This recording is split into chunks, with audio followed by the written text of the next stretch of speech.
कैसे हैं आप सब। उम्मीद करता हूं कि आप सब बहुत अच्छे होंगे। आप सबकी पढ़ाई लिखाई बहुत अच्छे से चल रही होगी।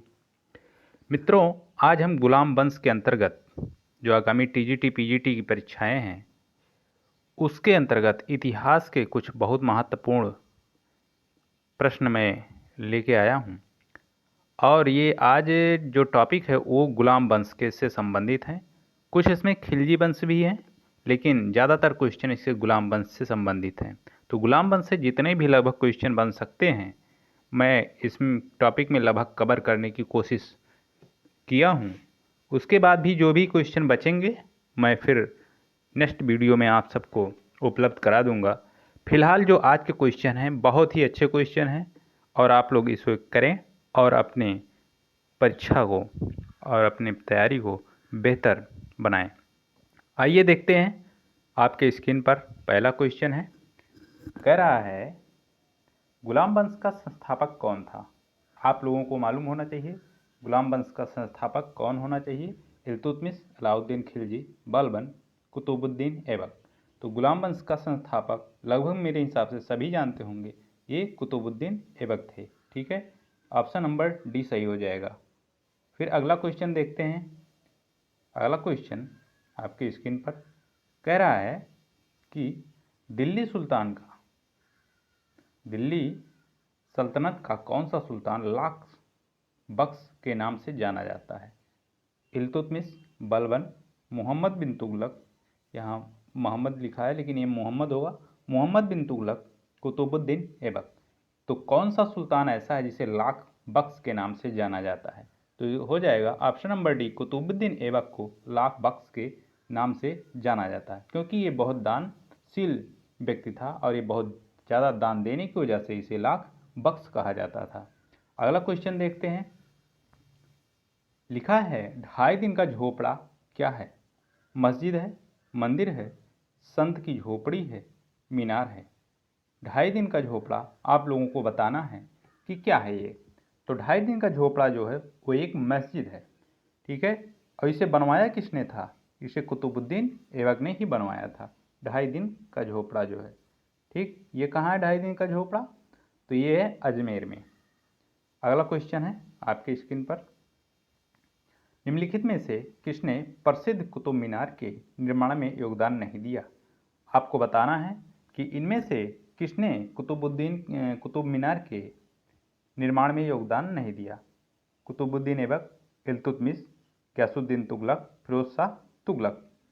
तो इनमें से बताना है। इसमें से हो जाएगा गयासुद्दीन तुगलक। गयासुद्दीन तुगलक ने यही जो है कुतुब मीनार के निर्माण में योगदान नहीं दिए थे। ठीक है, और बाकी सब ने दिया था। कुतुबुद्दीन ऐबक ने, जैसा आप सब जानते हैं, कि कुतुब मीनार का निर्माण शुरू किया था। इल्तुतमिश ने उसे पूर्ण करवाया। फिर उसके बाद ये मस्जिद कुछ समय के लिए, इसका जो ऊपरी पहला वो आखिरी मंजिल थी उसे जो है टूट गया था। फिर फिरोज शाह तुगलक ने उसे बनवाया भी और प्लस उसके ऊपर एक और मंजिला बनवा दिया। ठीक है, तो अगला क्वेश्चन आपके स्क्रीन पर है। कुतुबुद्दीन ऐबक की राजधानी थी। कुतुबुद्दीन ऐबक की राजधानी थी लाहौर, दिल्ली, अजमेर, लखनऊ। आपको बताना है कुतुबुद्दीन ऐबक की राजधानी कहाँ थी। तो ये लाहौर, कुतुबुद्दीन ऐबक की राजधानी कहाँ थी, लाहौर में। ठीक, अगला क्वेश्चन है आपके स्क्रीन पर। कह रहा है निम्नलिखित में से किसने दिल्ली को सल्तनत की राजधानी के रूप में स्थापित किया। दिल्ली को किसने सल्तनत की राजधानी के रूप में स्थापित किया। कुतुबुद्दीन ऐबक, इल्तुतमिश, रजिया, मुइनुद्दीन गोरी। तो इनमें से ऑप्शन नंबर बी हो जाएगा इल्तुतमिश को हैं जो, उन्हें दिल्ली सल्तनत का पहला शासक माना जाता है जिसने जो है अपनी राजधानी दिल्ली को बनाया था। ठीक, अगला क्वेश्चन है आपकी स्क्रीन पर अगला क्वेश्चन है, देखते हैं। एक क्वेश्चन नंबर 7। दिल्ली का वह प्रथम सुल्तान कौन था जिसने नियमित सिक्के जारी किए तथा दिल्ली को अपने साम्राज्य की राजधानी घोषित किया। नसीरुद्दीन महमूद, इल्तुतमिश, आराम शाह, बलबन। तो इनमें से किसने जो है बनवाया था आपको बताना है। तो ये इल्तुतमिश हो जाएंगे। ठीक है, कौन? इल्तुतमिश ने जो है ये नियमित रूप से सिक्का चलाया और दिल्ली को अपनी राजधानी घोषित किया था।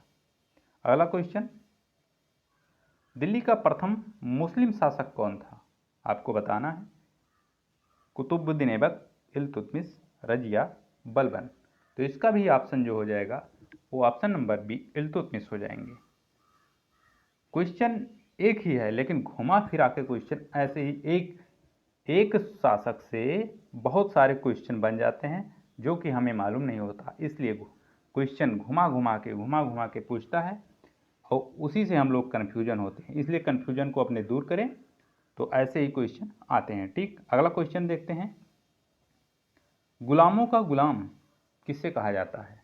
गुलामों का गुलाम मोहम्मद गोरी को, कुतुबुद्दीन ऐबक को, बलबन को, इल्तुतमिश को। इसमें से आपको बताना है कि किसको गुलामों का गुलाम कहा जाता है।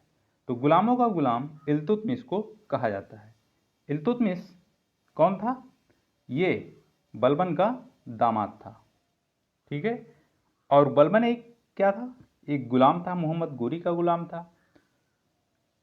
इसका गुलाम ये इल्तुतमिश था और इल्तुतमिश का दामाद भी था, तो इसीलिए इसे इल्तुतमिश को गुलामों का गुलाम कहा जाता है, क्योंकि कुतुबुद्दीन ऐबक खुद गुलाम था और इल्तुतमिश उसका गुलाम था। ठीक, तो ये ऑप्शन नंबर डी आपका इल्तुतमिश गुलामों का गुलाम कहा जाता है इल्तुतमिश को। अगला क्वेश्चन देखते हैं, निम्नलिखित में से कौन मध्यकालीन भारत की प्रथम महिला शासिका थी? ये बहुत आसान क्वेश्चन है, आप लोग बताएंगे। रजिया सुल्तान, चांद बीबी, दुर्गावती, नूरजहां। तो मध्यकालीन भारत की प्रथम महिला शासिका कौन थी? तो रजिया सुल्तान थी। और दिल्ली की अगर पूछ ले प्रथम महिला सुल्तान तो भी रजिया सुल्तान ही होगा।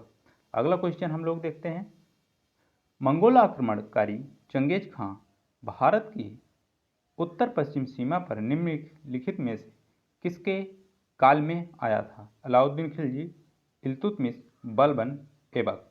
तो आपको बताना है, तो ये आया था इल्तुतमिश के समय। जो मंगोल आक्रमण हुआ था वो इल्तुतमिश के समय मंगोल आक्रमण हुआ था।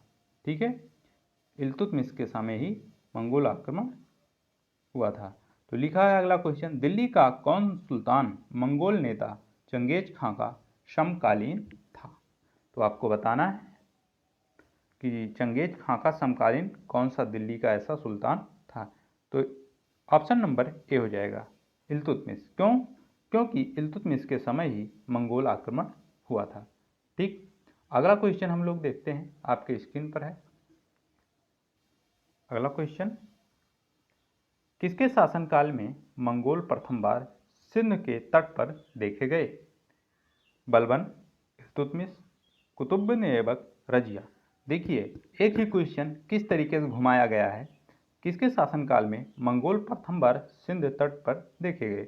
तो इल्तुतमिश के ही।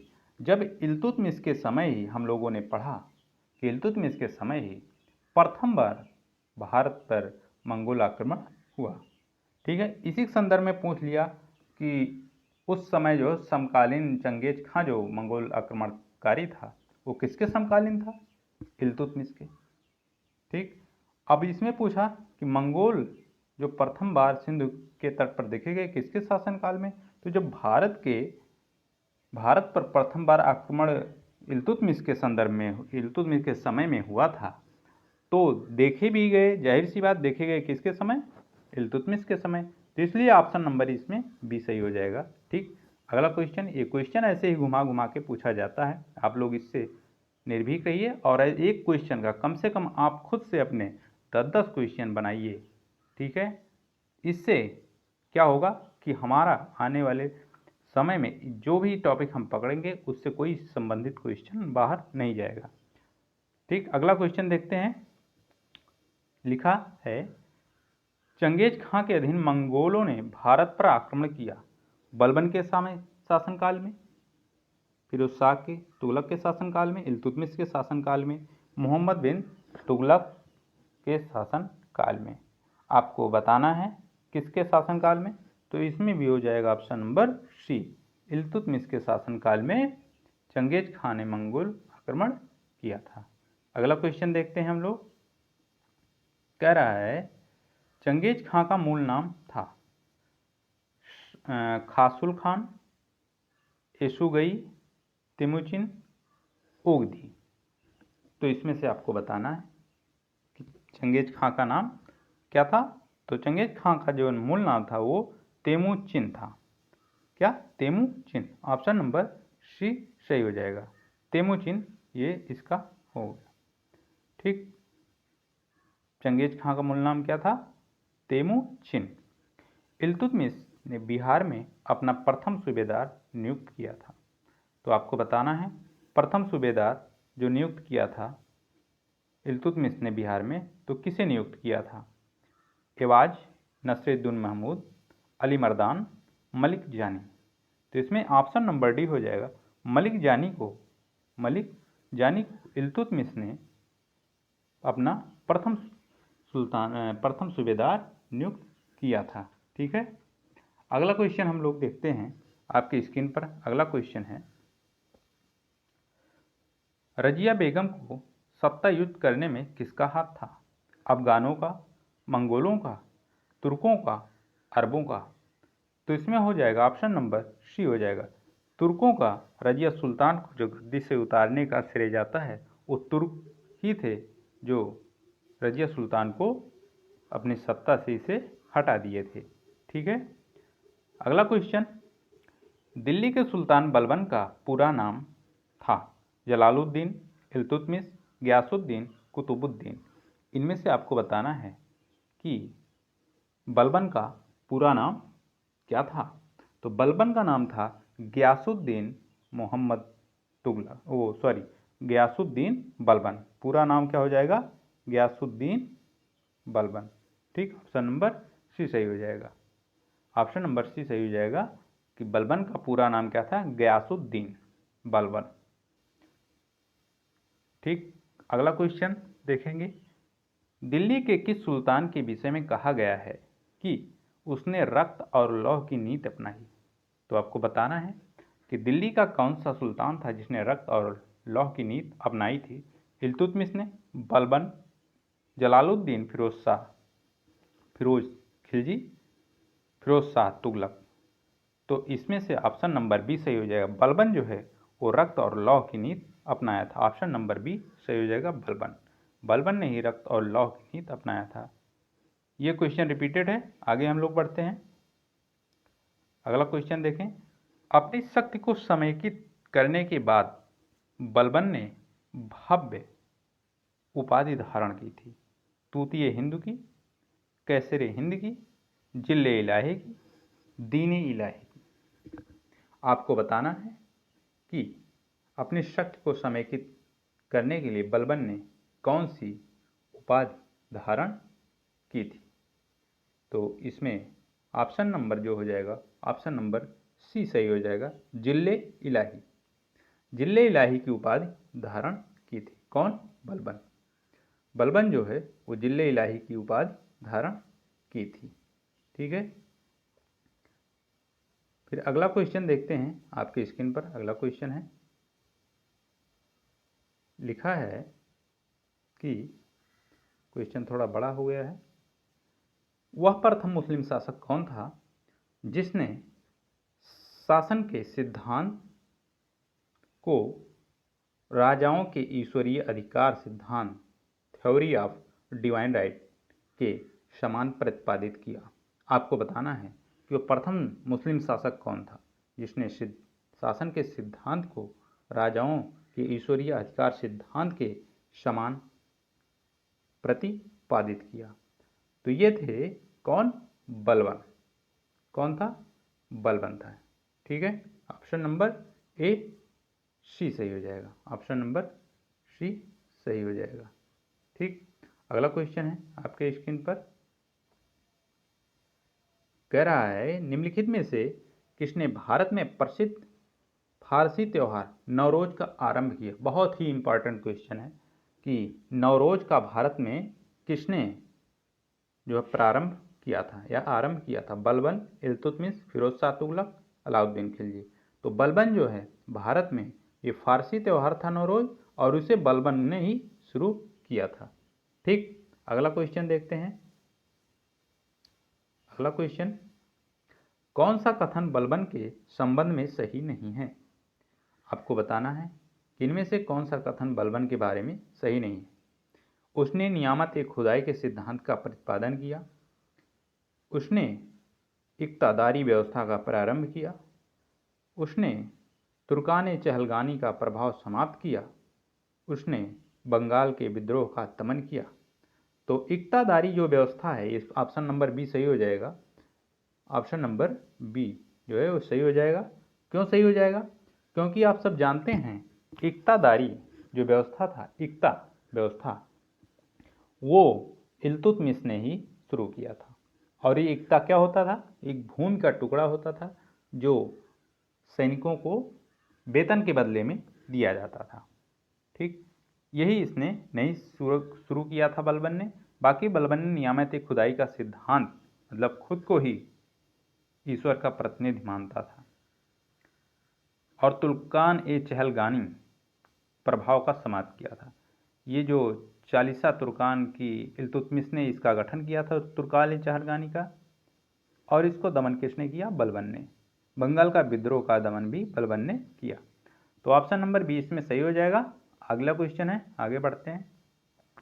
लिखा है, निम्नलिखित सुल्तानों में से किसने गढ़ मुक्तेश्वर की मस्जिद की दीवारों पर अपने शिलालेख में स्वयं को खलीफा का सहायक कहा? किसने कहा था? बलबन, कैकुआत, जलालुद्दीन खिलजी, उपयुक्त में से कोई नहीं, मोहम्मद बिन तुगलक। आपको बताना है इनमें से किसने कहा था स्वयं को खलीफा का सहायक।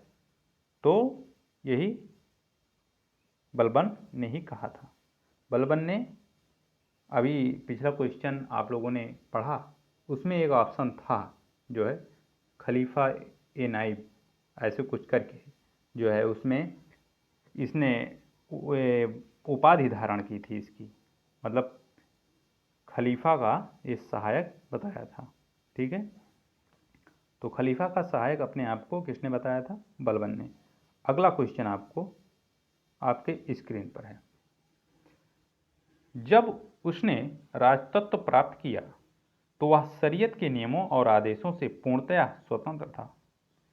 बर्नी ने यह कथन किस सुल्तान के बारे में कहा? आपको बताना है। इल्तुतमिश, बलबन, अलाउद्दीन खिलजी, मोहम्मद बिन तुगलक। तो ये जो ऑप्शन है इनमें से हो जाएगा ऑप्शन नंबर सी। ये बर्नी ने कहा किसके? अलाउद्दीन खिलजी के बारे में। अलाउद्दीन खिलजी के बारे में बर्नी ने कहा। अगला क्वेश्चन हम लोग देखते हैं। कौन सा सुल्तान नया धर्म चलाना चाहता था किंतु उलेमा लोगों ने विरोध किया? बलबन, अलाउद्दीन खिलजी, मोहम्मद बिन तुगलक, इल्तुतमिश। तो इनमें से बताना है आपको कि कौन सा सुल्तान था जिसने जो है नया धर्म चलाना चाहता था और उलेमा वर्ग ने इसे क्या किया था? मना किया था या विरोध किया था। तो अलाउद्दीन खिलजी ने जो है नया धर्म चलाना चाहा, लेकिन इसे उलेमा वर्ग लोगों ने विरोध किया। अगला क्वेश्चन देखते हैं। दिल्ली के किस सुल्तान ने सिकंदर सानी मनोपाधि या उपाधि धारण की थी? मनोपाधि या उपाधि से आप लोग घबराइए नहीं, एक ही बात है। दिल्ली के सुल्तान, कौन सा सुल्तान ऐसा था जिसने सिकंदर सानी, मतलब दूसरे सिकंदर या दूसरा सिकंदर बनना चाहता था, तो उसने इसकी उपाधि धारण की, सिकंदर सानी की। बलबन, अलाउद्दीन खिलजी, मोहम्मद बिन तुगलक, सिकंदर लोदी। तो ऑप्शन नंबर बी सही हो जाएगा। अपने आप को ये अलाउद्दीन खिलजी दूसरा सिकंदर बनना चाहता था, इसीलिए इसने सिकंदर सानी की उपाधि धारण की थी। अगला क्वेश्चन, अलाउद्दीन खिलजी के प्रसिद्ध सेनापतियों में किसकी मंगोल के विरुद्ध लड़ते हुए मृत्यु हो गई थी? जफर खां, नुसरत खां, अल्फ खां, उलूग खां। इनमें से आपको बताना है अलाउद्दीन का कौन सा प्रसिद्ध सेनापति था जो मंगोल आक्रमण के विरुद्ध लड़ते हुए उसकी मृत्यु हो गई थी। तो ऑप्शन नंबर ए सही हो जाएगा। जफर खां ऐसा सेनापति था अलाउद्दीन खिलजी का जो मंगोल से लड़ते हुए मृत्यु हो गई थी उसकी। अगला क्वेश्चन देखते हैं। रानी पद्मिनी का नाम अलाउद्दीन की चित्तौड़ विजय से जोड़ा जाता है। उनके पति का क्या नाम था? आपको बताना है कि रानी पद्मिनी का नाम रानी पद्मिनी के पति का क्या नाम था? महाराणा प्रताप सिंह, रणजीत सिंह, राजा मान सिंह, राणा रतन सिंह। तो ऑप्शन नंबर सी हो जाएगा। रानी पद्मिनी जो थे वो, इनके पति का क्या नाम था? Rana Ratan Singh. Rana Ratan Singh. Option number D सही हो जाएगा। बस आज के लिए बस इतना ही। फिर हम लोग अगले वीडियो में मिलते हैं। तब तक के लिए आप सभी को नमस्कार। जय हिंद।